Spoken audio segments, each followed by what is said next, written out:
Muito bem, meus caros, muito bem. Aqui estamos nós nesta sexta-feira de temperatura bem mais amena, né, de céu nublado. Agora nós estamos aí próximos já das 11 horas. Bom, tem um pouquinho de mormaço, né? Mas vamos ver, vamos ver. A previsão é de que a temperatura vai cair um pouco mais nos próximos dias.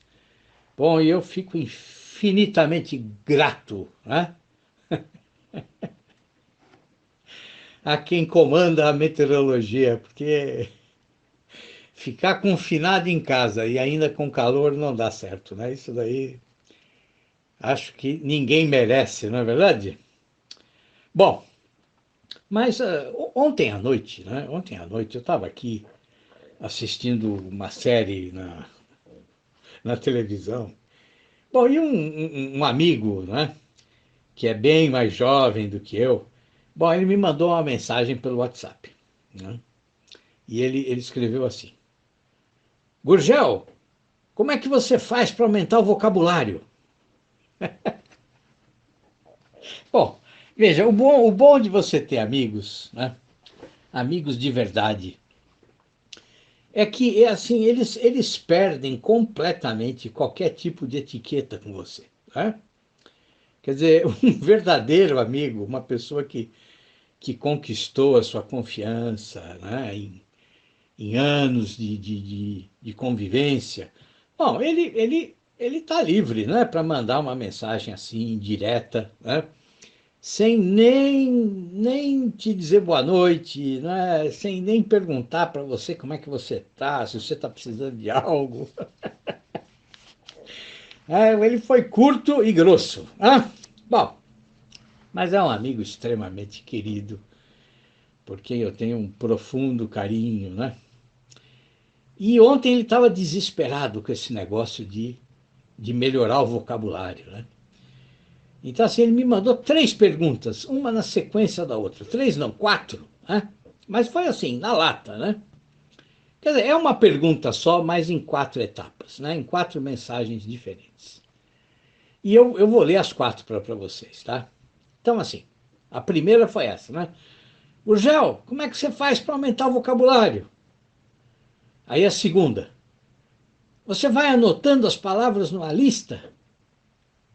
Bom, e aí a terceira. Bom, mas a partir dessa terceira aqui, ele já não está mais falando sério, ele já está sendo engraçadinho, né? Ele diz assim, né? Você decora o dicionário? Né? E depois, na quarta, ele diz assim, ou você invoca o Camões? Ah, meu Deus do céu. Bom, vejam, assim, não pensem que esse meu amigo é um iniciante na escrita, né? Não, quer dizer, ele é um homem formado, com livros publicados, né? Mas é normal, né, que aí, às vezes, bata uma insegurança assim em quem está todos os dias trabalhando com as palavras. Né? Quer dizer, às vezes, por diferentes motivos, a gente tem a impressão de que nós estamos muito aquém de todas as palavras, né? E muito aquém de todos os sentidos que elas podem expressar. E vejam, quer dizer, seria anormal se não fosse assim. Quer dizer, quem nunca sentiu esse tipo de angústia ou de preocupação, não é? Bom, deveria se perguntar, né, o porquê de não experimentar essas dúvidas. Né? Porque essas dúvidas, elas não são só normais. Não, elas são fundamentais. Né? Quer dizer, elas mostram que você está preocupado em conhecer o seu idioma, está preocupado em se aprofundar no seu idioma, em conhecer bem a sua língua, exatamente para melhorar a sua capacidade de se expressar. Né? E, claro, quer dizer, exatamente para melhorar os seus textos, né? O seu próprio discurso, né? E também a sua fala, por que não? Bom, Mas vamos voltar aqui ao meu amigo, né? Então, como eu disse, as duas últimas perguntas são ironias dele, né? Quer dizer, ninguém decora o dicionário e também ninguém fica aí invocando Camões, né? Ou acendendo uma vela para o Camões, né? Mas as duas primeiras perguntas são sérias, quer dizer, como aumentar o vocabulário, né? E se eu, por exemplo, anoto as palavras numa lista? Bom, e a minha resposta foi decepcionante para ele, né? Por quê? Mas assim, eu fui sincero, né? Eu disse que eu nunca me preocupei com isso. Quer dizer, pelo menos não conscientemente, né? Mas que eu vou sempre aos dicionários, né? Sempre, sempre, sempre, quando eu leio e quando eu escrevo também, né? E assim, e que não há outra forma de leitura, né? E não há outra forma, por quê? Porque as acepções das palavras, bom, elas muitas vezes escapam da gente, né? Essa semana mesmo, quando eu fui ler o poema do Jorge Luis Borges com vocês, né? Eu encontrei lá naquele poema uma palavra cujo sentido, assim, eu me recordava, mas me recordava de maneira, digamos que nebulosa, né? Quer dizer, eu conseguia captar o sentido geral da frase, mas a acepção, o significado concreto da palavra, bom, esse me escapava, né? E assim, e com razão, porque eu tinha lido esse poema, assim, sei lá, há 15 anos, enfim, há muito tempo, né? Bom, e vejam, e é uma palavra belíssima, né? Não sei se vocês lembram desse poema que nós lemos essa semana, mas é o verbo lindar, né? Que significa demarcar, fazer limite com algo, né? Balizar, né? E é um verbo que o Borges usa num verso em que ele diz: há meus anos, toda empresa é uma aventura que linda com a noite. Bom, então ele está se referindo à leitura, né? Quer dizer, todo ato de ler é uma aventura que se avizinha da noite, que faz limite com a noite. Bom, é uma palavra linda, né? Linda.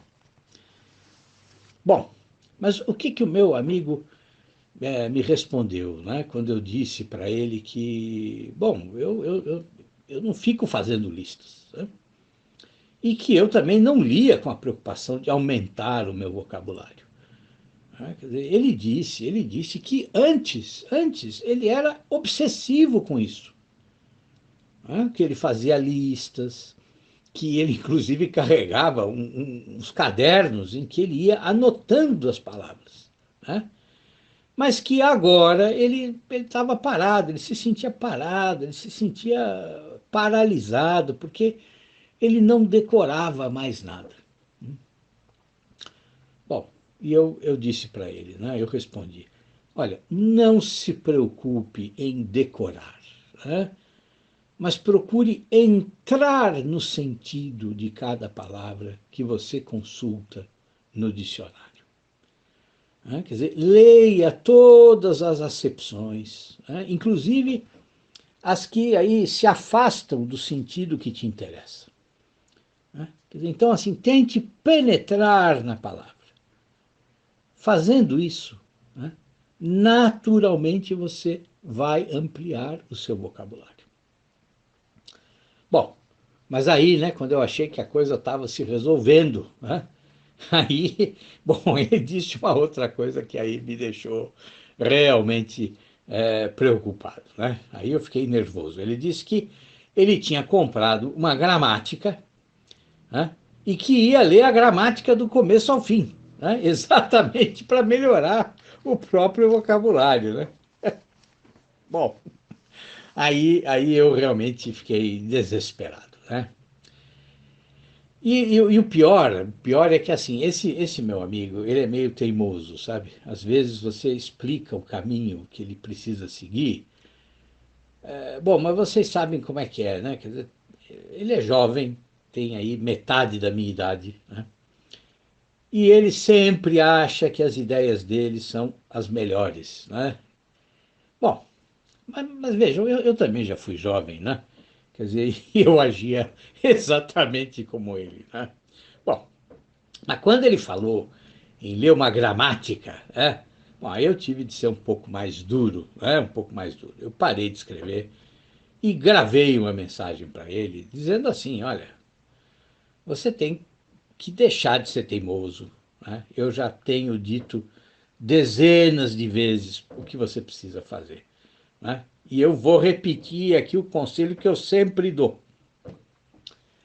leia autores antigos e que dominavam com perfeição a nossa língua, né? Mas leia autores bem antigos, né? E, como eu sempre recomendo, não só para ele, para muita gente, né? Quer dizer, leia o padre Antônio Vieira e o padre Manuel Bernardes. Por quê? Porque são dois gênios barrocos da literatura de língua portuguesa, né?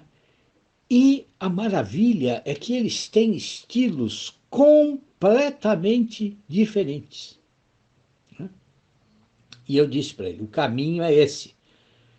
Pegue dois autores da nossa língua que foram assim extremamente íntimos da língua portuguesa, que foram profundos conhecedores da sintaxe da nossa língua, né? Que souberam dominar toda a força expressiva do português, né? E leia esses autores, né? Vai aí alternando entre o Vieira e o Bernardes, né? Mas sem fazer lista de palavras, sem tentar decorar, não. Penetrando no sentido do texto com a ajuda de um dicionário, né? Precisa ser uma leitura lenta, uma leitura calma, uma leitura por prazer, uma leitura sem pressa, né? Uma leitura para penetrar nesse mundo que não é mais o nosso, né? Por quê? Porque eles são do século XVII, os dois, né? E agora vejam, é, apesar de eles serem do século XVII, quer dizer, de ser um mundo que não é mais o nosso, né, é um mundo que ainda é nosso, de outra maneira. Por quê? Porque muitas das questões que eles se colocam, né, em termos aí de compreender o ser humano, bom, ainda são questões com as quais a gente se preocupa, né? E não só isso. Quer dizer, o mundo em que nós vivemos, claro, não é mais o do século XVII, mas a língua é a mesma, né? Bom, e fazendo isso, então, fazendo esse tipo de leitura, quer dizer, eu disse a ele, né, quer dizer, você vai não só aumentar o seu vocabulário, mas você também vai começar a perceber tudo o que é possível fazer com a língua portuguesa, né? Quer dizer, você vai começar a perceber todas as maravilhas que a nossa linguagem permite que a gente faça, né? E maravilhas que hoje estão esquecidas, né? Mas que ainda podem ensinar muitas coisas para nós. Tá? Então vejam, quer dizer, eu tenho a impressão, né, de que eu ajudei o meu amigo, né? Quer dizer, porque ele terminou aí dizendo que ia fazer isso, né? E que, inclusive agora, né, aproveitando esse tempo aí de quarentena forçada, né, ele estava aí organizando pela milésima vez a rotina diária de estudos, né, dele, né? E que ele estava fazendo essa reorganização exatamente com o objetivo de ter mais tempo para ler, né? Bom, então eu realmente espero que ele se reorganize, né, e faça o que eu recomendei, né? Agora, se ele não fizer, bom, quem sabe alguns de vocês aqui fazem, não é mesmo? Né? Quem sabe aí as minhas dicas, né? Quer dizer, podem ajudar vocês também. Né? Quem sabe? Tá certo, meus caros? É isso. Olha, um grande abraço para vocês, hein? Tudo de bom e até amanhã sem falta, hein? Abração.